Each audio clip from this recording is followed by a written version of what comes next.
Vamos aqui para mais uma exposição bíblica e temática, tratando aqui desta feita sobre essa temática aí, ó, males que aflige a humanidade. São muitos os males que afligem a humanidade. Nós queremos refletir sobre a cobiça, né? Para isso nós vamos lançar um texto para a nossa meditação, o texto do Evangelho segundo Marcos, capítulo 7, versículo 22 ao 23, e a Epístola de Paulo aos Colossenses, capítulo 3, versículo 5. Vamos pegar a Epístola de Paulo aos Colossenses, né?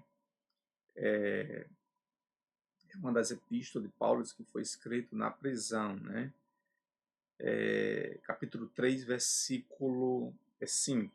Diz assim: Fazei, pois, morrer a vossa natureza terrena, prostituição, impureza, paixão lasciva, desejo maligno e avareza, que é a idolatria. Aí ele segue, mas vamos ficar apenas com essa parte aqui, que é a questão do desejo maligno, da avareza, da cobiça, né? Então é sobre essa temática que eu quero refletir. Males que afligem a humanidade. Vamos começar com esse aí, ok? Vamos destacar aqui alguns pontos para a nossa reflexão. Vamos pensar um pouco aqui, ó. Olha só, o livro de Êxodo, né?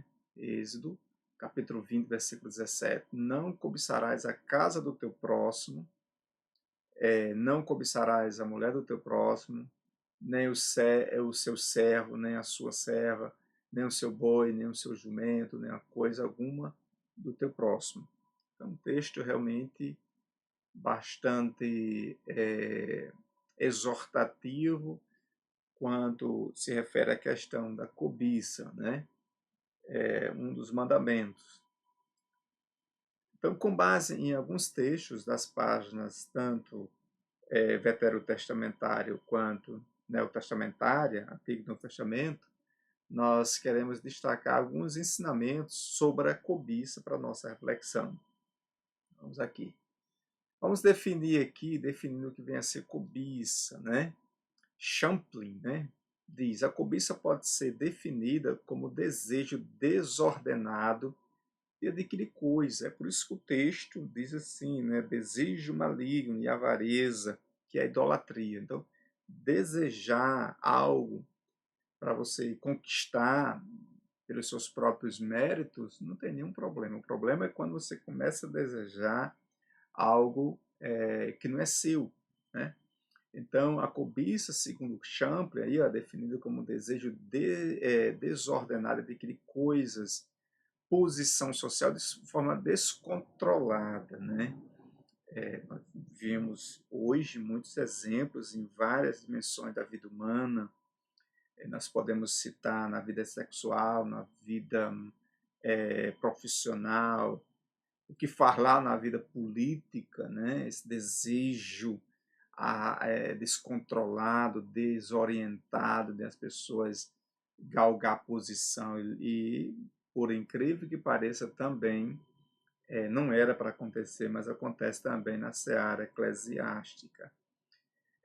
Ou seja, buscar fama, né, passando por cima de um, de outro, né, de forma desonesta, adquirir posição proeminente em determinadas dimensões da vida humana, da vida eclesiástica, secular ou religiosa. Então, segundo a concepção desse estudioso aí chamado Champlin, ele realmente traz à luz uma série de questões. Desejo intenso de possuir algo ou alguém que pertença a outra pessoa, né? Então, isso é uma definição, segundo Champlin, sobre o que vem a ser cobiça. Desejo veemente de possuir bens materiais, avidez descontrolada. Interessante que deixar aqui bem claro, você tem um desejo, por exemplo, de galgar uma posição na sociedade de forma honesta, de forma justa, de forma equilibrada, não existe nenhum problema, ao meu ver. O problema é quando isso se torna uma idolatria, né? É como se isso fosse só o último objetivo da sua vida. Então, passa muitas vezes para uma situação de de doença, né, descontrolada. Então, ambição desmedida de riqueza, né? Temos muito caso na sociedade odierna, onde as pessoas vendem como ditado popular, vende até a sua própria alma para galgar posição e fama, né? Ou seja, uma cobiça realmente desorientada e é, des, desonesta no contexto da vida humana. Característica da cobiça, interessante, olha, vamos citar aqui, vem do coração, né? A característica da cobiça ela brota no coração. Olha só essa imagem como ela é provocadora, né? E dizia: o que sai do homem, isso é o que contamina o homem, né? Evangelho segundo Marcos, capítulo 22, versículo 23, né? Porque do interior do coração dos homens, dos seres humanos, sai os maus pensamentos, os adultérios, as prostituições, os homicídios, conforme o Evangelho segundo Marcos, capítulo 7, versículo. Então é um caminho tortuoso, né? Não é um caminho que o cristão deva trilhar, jamais, né? Os furtos, a avareza, as maldades, o engano, a dissolução, a inveja, a blasfema, a soberba, a loucura, né? Todos esses males procedem de dentro e contamina o ser humano, segundo Marcos. Então, Marcos vem trazer aí uma advertência, né? Vem trazer uma instrução sobre que possamos estar distante desses males que só vai contaminar a alma, né, do ser humano. Então é interessante essa característica da cobiça, ela brota, né, da vida, da alma, do coração, né, do ser humano, que possamos realmente dissipar com a ajuda do Espírito Santo de Deus esses males que muitas vezes assolam a humanidade. Outra característica da cobiça endurece o coração. Aí Ezequiel, primeira epístola, segunda epístola de Pedro, capítulo 2. Vamos ver esses textos aí, Ezequiel. E eles vêm a ti como o povo costuma vir, e se assentam diante de ti como o meu povo, e ouve as tuas palavras, mas não as põe por obra, pois lisonjeiam com a sua boca, mas o coração segue a sua avareza, segue a sua idolatria. Olha só a advertência do profeta. Tendo os olhos cheios de adultério e não cessando de pecar, engoldado, né, as almas inconstantes, tendo o coração exercitado, avareza, filhos da maldição. Olha só, aqui o apóstolo pega pesado, né, trazendo essa advertência para todos os seres humanos. Outra característica da cobiça é a idolatria, conforme o texto, né, Paulo escrevendo a carta aos Colossenses, né, nos traz aqui: fazei, pois, morrer a vossa natureza terrena, né? Se alguém está em Cristo, diz Paulo, nova criatura é, as coisas velhas passaram, e eis que tudo se fez novo, novidade de vida, nova dimensão, nova posição, novo olhar, novo proceder, nova atitude, nova postura, nova ética. Então, um novo ser humano lapidado pelo Espírito Santo de Deus quando se deixa, né, que o Espírito Santo possa transformar e guiar os passos. Então, prostituição, impureza, paixão lasciva, descontrolada, desejo maligno, avareza, que é a idolatria, né? Então, a idolatria é uma característica da cobiça, porque, bem sabeis isto, que nenhum fornicador, impuro ou avarento, o qual é idólatra, tem herança no reino de Cristo e de Deus. Ninguém vos engane com palavras vãs, porque por essas coisas vem a ira de Deus sobre os filhos da desobediência. Paulo escrevendo aí em Efésios, capítulo 5, versículo 5, versículo 6. Né? Mortificai, pois, os vossos corações, os nossos membros que estão sobre a terra, a prostituição, a impureza, o apetite desordenado, a vil concupiscência, a avareza, que é idolatria. Né? Então, uma advertência concernente à questão da característica da cobiça, que é a idolatria. Outra característica da cobiça era a raiz de todos os males. No segundo livro, aí, 1 Timóteo, capítulo 6, versículo 10, porque o amor do dinheiro é a raiz de toda a espécie de males. E nessa cobiça, alguns se desviaram da fé e se transpassaram a si mesmos com muitas dores. Mas tu, ó homem de Deus, foge dessas coisas e segue a justiça, a piedade, a fé, o amor, a paciência, a mansidão. Que palavra maravilhosa, né? Trazendo essa demonstração. Timóteo, né? O jovem pastor Timóteo, instruído por Paulo para nos trazer essa advertência. Olha só, nunca se satisfaz a cobiça. O que ama o dinheiro nunca se fartará de dinheiro.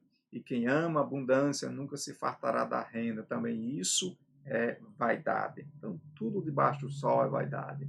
Eclesiastes capítulo 5, versículo 10. Outra característica da cobiça é vaidade. O salmista, no capítulo 39, versículo 6, Eclesiastes também no capítulo 8, capítulo 4, versículo 8. A verdade, todo homem anda como uma sombra. Na verdade, em vão se inquieta, amontoa riqueza e não sabe quem as levará. Agora, pois, o Senhor que espera eu, a minha esperança está em ti. O salmista nos traz essa orientação. Há um que só é e não tem segundo sim, e ele não tem filho nem irmã, e contudo de todo o seu trabalho não há fim, nem os seus olhos se fartam de riqueza, e não diz, para quem trabalho eu, privando a minha alma do bem? Também isso é vaidade e enfadonha ocupação. Eclesiastes capítulo 8, capítulo 4, versículo 8. Então, a característica da cobiça é vaidade, tudo passa. Injustiça ou opressão, o que lavra a sua terra virá a fartar-se de pão, mas o que se segue a ociosos se fartará de pobreza. O homem fiel abundará em bênçãos, mas os que se apressam a enriquecer não ficará sem castigo. Provérbios, né? Então, a gente observa aí vários ensinamentos, a cobiça, e cobiçam campos e arrebatam casas e as tomam, assim fazem violência a um homem e a sua casa e a uma pessoa e a sua herança. Miqueias capítulo 2, versículo 2. Então, a gente percebe que a cobiça traz injustiça, traz opressão de igual sorte, né, como um mal. A cobiça e seus resultados, desejo descontrolado e nocivos. 1 Timóteo capítulo 6, versículo 9. Né? Então, o texto vai nos trazer esses ensinamentos maravilhosos da parte de Deus, porque o amor do dinheiro é raiz de toda espécie de males. E nessa cobiça, alguns se desviaram da fé e se transpassaram a si mesmos com muitas dores. Mas tu, homem de Deus, foge dessas coisas, né? A advertência do jovem pastor Timóteo em relação ao desejo descontrolado e nocivos, né, da cobiça, desvio da fé, porque o amor do dinheiro é a raiz de toda espécie de males. A cobiça também resulta em mentira, né? Então, essas 6 coisas aborrece o Senhor. E a sétima, a sua alma abomina, olhos altivos e a sua língua mentirosa. E mãos que derramam sangue inocente, e o coração que maquina pensamentos viciosos e pés que se apressam a correr para o mal. E testemunha falsa que profere mentiras, e o que semeia contenda entre irmãos. Olha só, advertência, por demais incisiva, né?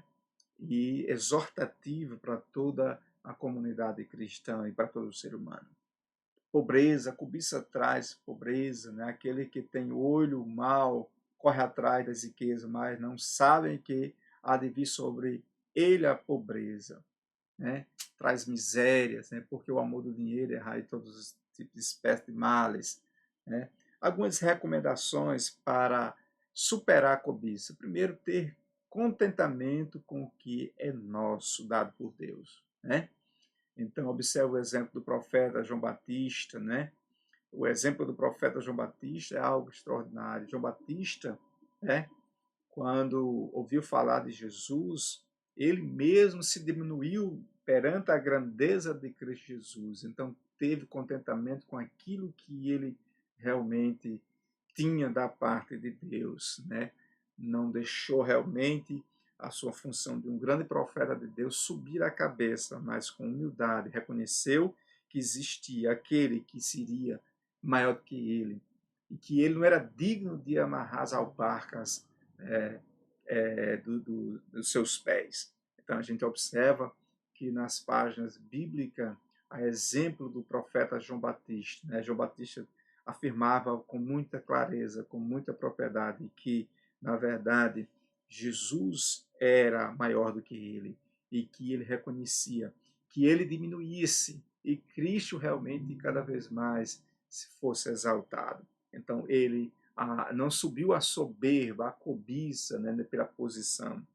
É triste muitas vezes ver algumas lideranças religiosas achar que realmente é superior porque tem uma posição realmente eclesiástica que deve ser respeitada, igual modo, sem dúvida, mas sempre entendendo de que está naquela posição, ele tem que diminuir e Deus sempre crescer perante a cristandade, perante realmente aquela posição que Deus lhe designou, né? Não achando que ele é, como diz aí o nordestino, a última bolacha do pacote. Me permita fazer essa expressão nordestina. No entanto, olhando para o profeta João Batista, a gente vê um exemplo de um grande profeta, mas um exemplo também exímio e de inspiração de homem simples, um homem realmente sem muito apetrechos, um homem realmente usado poderosamente nas mãos de Deus. Um grande exemplo, o profeta João Batista, né? Então, observamos ocupar nosso tempo nas coisas de Deus. O salmista nos traz: alegrai-me quando me servamos a casa do Senhor. Os nossos pés estão dentro das tuas portas, ó Jerusalém. Jerusalém está edificada como uma cidade bem sólida, né? Vamos orar por Jerusalém, né? Aqueles que oram por Jerusalém, diz o salmista, né? Que possamos orar pela paz em Jerusalém. O salmista, no capítulo 122, versículo 9, nos traz aí o texto: orai pela paz em Jerusalém, prosperarão aqueles que te amam. Haja paz dentro dos teus muros e prosperidade dentro dos teus palácios. Por causa dos meus irmãos e amigos, direi: haja paz em ti. Por causa da casa do Senhor, nosso Deus, buscarei o teu bem. Então, oxalá, oxalá, shalom para Jerusalém, né? Então, ocupar-se do seu tempo, né, nas coisas de Deus, caminhar em constante vigilância, vivendo em constante vigilância, né? Os dias são maus, os dias são violentos, as fragilidades humanas, as organizações políticas fraudulentas, que Deus nos guarde de todo tipo de ciladas que poderá vir sobre nós. Que os anjos de Deus possam nos estar acampando, né, e nos protegendo, nos livrando de todo o mal. Então, a gente percebe caminhar em constante vigilância, né, na orientação, no discernimento da parte de Deus. Então, essas são recomendações importantes para superarmos, né, e realmente dissiparmos a cobiça que provavelmente, possivelmente, poderá realmente estar ou possa aflorar em nossa mente. Que Deus nos guarde, nos livre de todo mal. Então, reconhecer a supremacia de Deus em tudo. Sujeitai-vos, pois, a Deus, resisti ao diabo, e ele fugirá de vós. Chegai-vos a Deus, e ele se chegará a vós. Limpai as mãos, pecadoras, e vós, de duplo ânimo, purificai o vosso coração. Senti as vossas misérias, e lamentai, chorai, converta-se o vosso riso em pranto, e o vosso gozo em tristeza. Humilhai-vos perante o Senhor, e ele vos exaltará. Tiago, no capítulo 4, versículo 10, nos traz essa grandiosa lição. Portanto, meus nobres irmãos e amigos, fique com essa palavra simples, mas objetiva, aqui no nosso espaço de exposição bíblica e temática, trazendo essa característica, né, males que afligem a humanidade, no caso aqui, tratando sobre a cobiça. Então, até o nosso próximo encontro aqui, nosso espaço Exposição Bíblica e Temática. Até mais.